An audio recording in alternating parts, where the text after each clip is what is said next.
have a very important guest joining us this morning. We were speaking about IOC, and it's an oil marketing heavyweight who's joining us. Sudhir Vasudev, Chairman ONGC, joins in. Good morning, Mr. Vasudev, and thank you very much for joining us this early in the day. Well, things are a bit bleak as far as the fuel subsidy issue is concerned.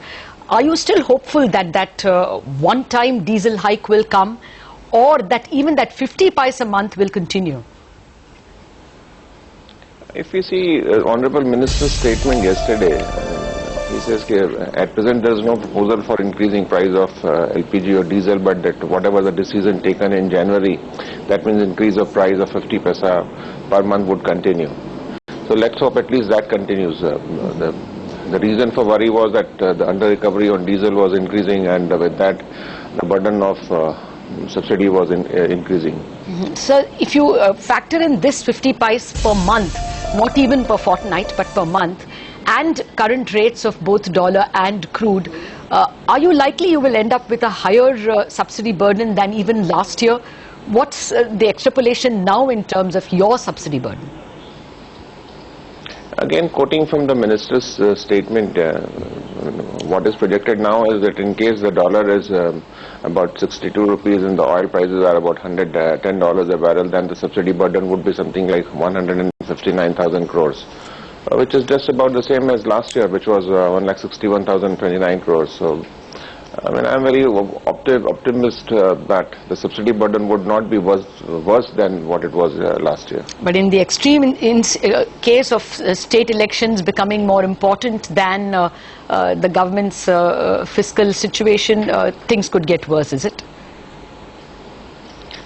No, first of all, I mean, there were two reasons for the subsidy burden increasing. One was that oil prices were sort of going north because of this geopolitical situation which was developing in Syria. And the second one was the rupee nosediving.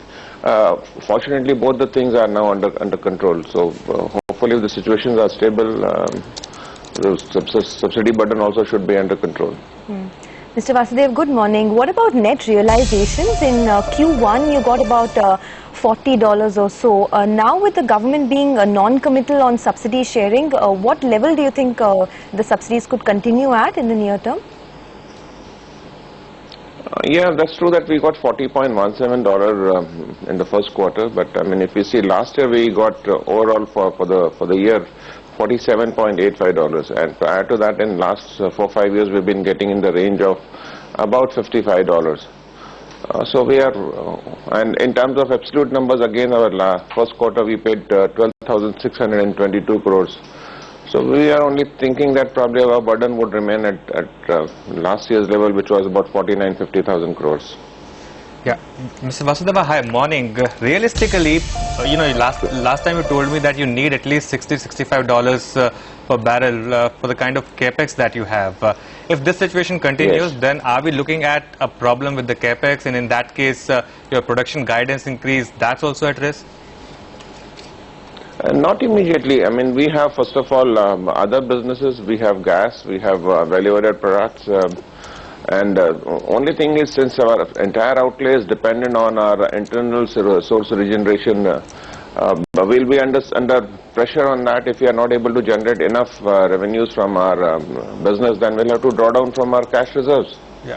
And that's what we have been telling everyone about. That I mean, first of all, we are not sitting on a big pile of money today. When we have already taken care of the unfunded liabilities of employees, so the funds have as such gone down. And in case we don't get enough remunerative prices for crude oil, then we'll have to draw down from whatever is left. Yeah, Mr. Vasudeva, I just wanted one clarity on export parity pricing. Where does upstream fit in this?